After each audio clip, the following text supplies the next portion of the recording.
नमस्कार, आप देख रहे हैं आज तक। आपके साथ मैं हूं सईद अंसारी। शाम के 4 बजे हैं और उत्तर प्रदेश के चुनाव में आखिरी इम्तिहान का आखिरी घंटा शुरू हो चुका है।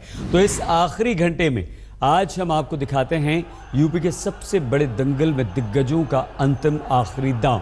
इसमें प्रधानमंत्री नरेंद्र मोदी, मुख्यमंत्री अखिलेश यादव, कांग्रेस उपाध्यक्ष राहुल गांधी, अखिलेश यादव की पत्नी डिंपल यादव, बीजेपी अध्यक्ष अमित शाह, गठबंधन के समर्थक आरजेडी सुप्रीमो लालू प्रसाद यादव, सबने अपनी अपनी दांव चले। यूपी में अंतिम चरण का चुनाव प्रचार बस 1 घंटे बाद शाम 5 बजे खत्म हो जाएगा। 8 मार्च को वोटिंग होगी। 11 मार्च को उत्तर प्रदेश में नई सरकार पर जनता का फैसला आएगा, यानी इन दिग्गजों के इम्तिहान का परिणाम आएगा 11 मार्च को।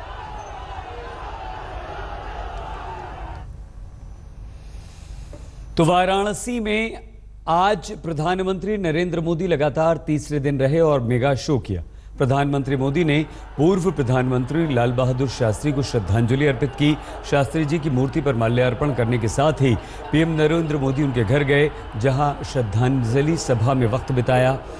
इसके साथ ही प्रधानमंत्री सुबह आज गढ़वा घाट आश्रम पहुंचे, जहां उन्होंने गौसेवा की। इसके बाद रोहनिया में एक रैली को संबोधित किया।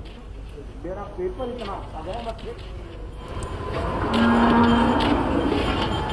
वाराणसी के रोहनिया में प्रधानमंत्री नरेंद्र मोदी ने उत्तर प्रदेश के मुख्यमंत्री अखिलेश यादव पर जमकर निशाना साधा। प्रधानमंत्री ने अखिलेश यादव पर भेदभाव का आरोप लगाया।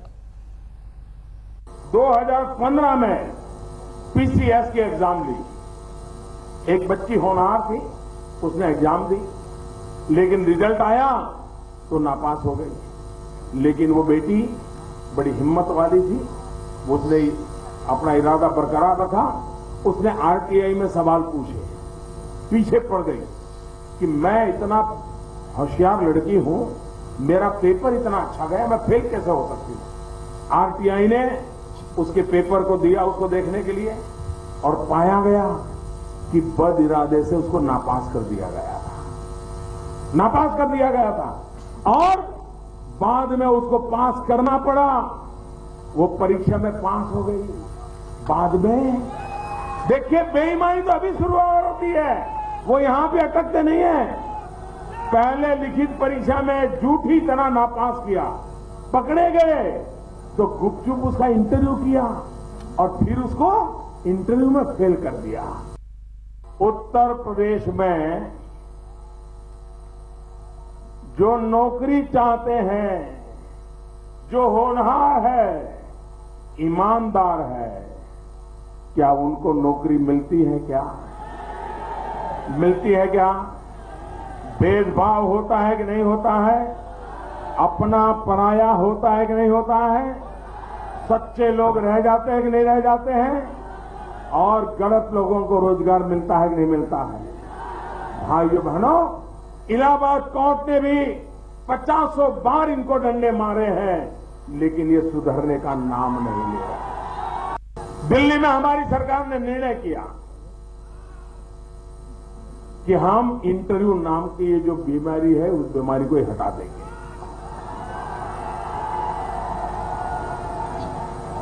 वर्ग 3 और 4 उसकी जो भर्ती होगी, पुलिस की हो, शिक्षक की हो, नर्स की हो, अस्पताल की हो, क्लार्क की हो, सरकार में सबसे ज्यादा लोग वर्ग 3 और 4 के ही होते हैं।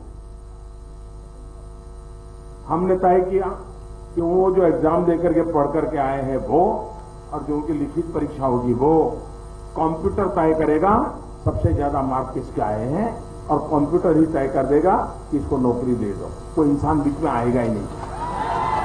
नौजवान को मूर्ख बनाया जा रहा है कि नहीं जा रहा है? हमने तय किया हम कोई इंटरव्यू नहीं करेंगे, उसके अपने मार्क के आधार पर उसको नौकरी दे देंगे, गरीब को भ्रष्टाचार से मुक्ति दिला देंगे।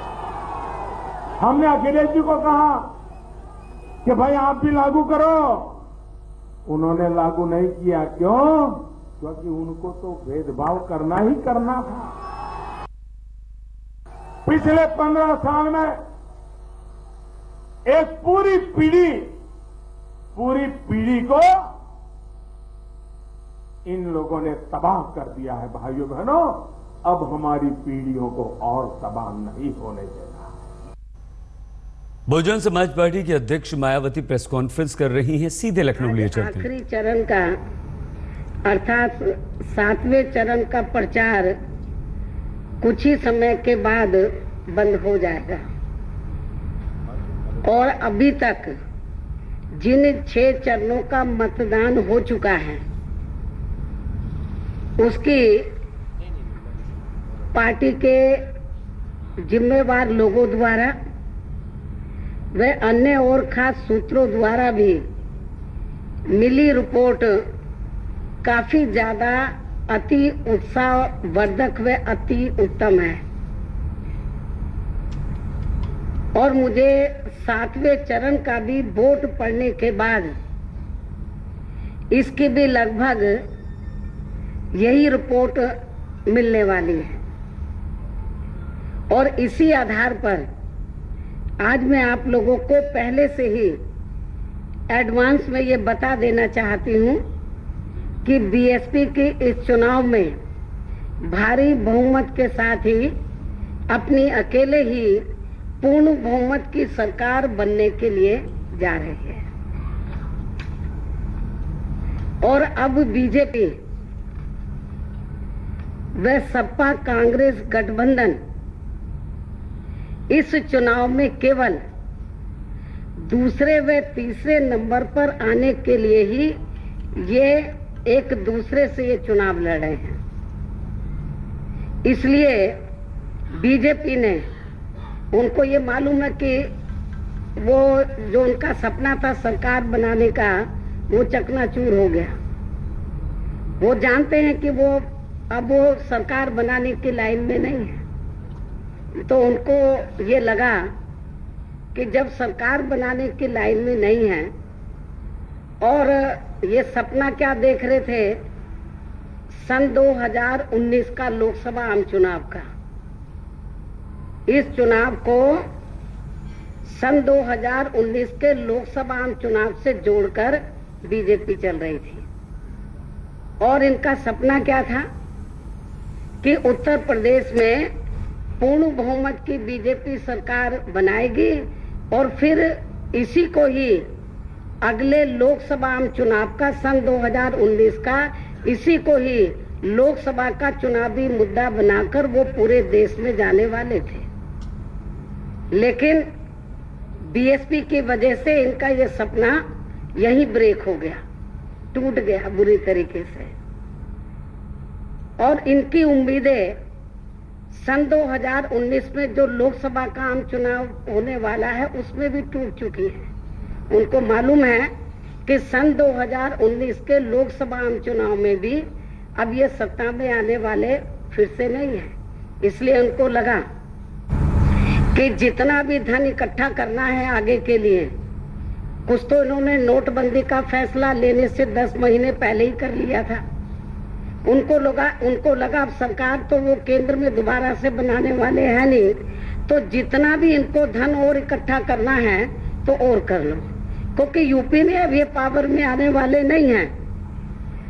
तो और इनको मालूम है, बीजेपी को भी मालूम है, सपा और कांग्रेस गठबंधन को भी मालूम है कि बीएसपी इधर सत्ता में आ रही है और बीजेपी को तो अच्छी प्रकार से मालूम है।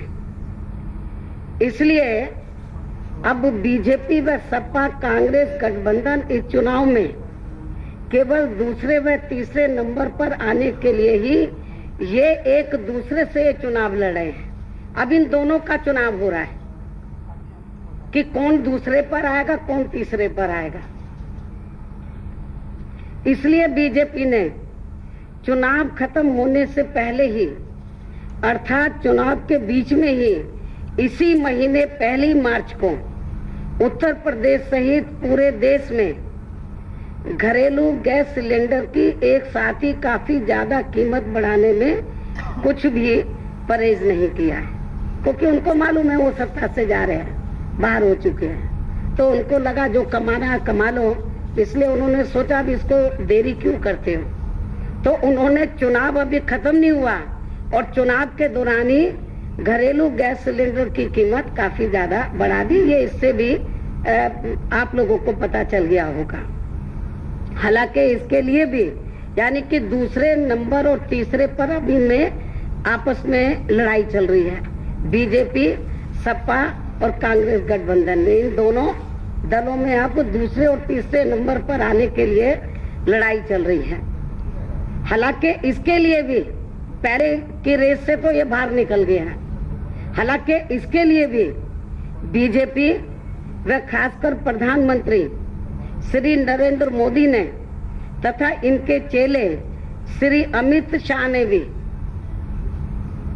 अपने लोकसभा चुनावी वायदा खिलाफी एवं नोटबंदी से संबंधित अपनी कमियों को छिपाने के लिए बहुत ही नाटकीय तरीके से पूरी कोशिश भी खूब की है। प्रधानमंत्री नरेंद्र मोदी के रोड शो पर आज डिंपल यादव और लालू यादव ने जमकर निशाना साधा। डिंपल ने तंज कसा तो लालू ने प्रधानमंत्री नरेंद्र मोदी की नकल उतारी। 3 साल मन की बात करते करते गुजार दिए। 3 साल क्या गुजार दिए? रेडियो पे मन की बात, टीवी पे मन की बात, और अब आए हैं 3 दिन बनारस में। आज तीसरा रोड शो करने वाले हैं हमारे प्रधानमंत्री जी। पहला रोड शो फेल, दूसरा रोड शो में भी मजा नहीं आया, और आज तीसरा फेल। अब इसको नोटबंदी को बर्बाद कर दिया, देश पीछे चला गया। वो आदमी बोला था नरेंद्र मोदी 50 दिन। अगर हम नहीं किया तो जो सजा देना होगा, और कौन सी से सजा देना होगा हम नहीं बोलेंगे। कोई चौराहा पर झगड़ा कर दीजिएगा। 60 दिन हो गया। आज अंतिम दौर का मतदान है और बस लगभग 40 मिनट बचे हैं प्रचार खत्म होने में। वाराणसी में दिग्गजों की जबरदस्त भीड़ है हर पार्टी से। राहुल गांधी ने भी जौनपुर में रैली की, प्रधानमंत्री नरेंद्र मोदी पर निशाना साधा और कहा कि खिसियानी बिल्ली खंबा नोच। अब तो गाय को चारा खिलाने तक की नौबत आ गई है। खिसियानी बिल्ली अब खंबा नोचे। काशी में मन बनाने आए, काशी मोदी जी से कह रहा है भैया, आपने जो वायदे किए थे वो वायदे आपने पूरे नहीं किए। अब आप जाइए, दिल्ली जाइए। 2 दिन पहले रोड शो हुआ, उससे बात नहीं बनी। फिर कल रोड शो हुआ, उससे बात नहीं बनी। आज सुना है मोदी जी पहले जा रहे हैं और गाय को भी चारा खिला दिया उन्होंने। लोगों से मिल रहे हैं, शास्त्री जी के घर गए, अलग अलग चीजें कर रहे हैं।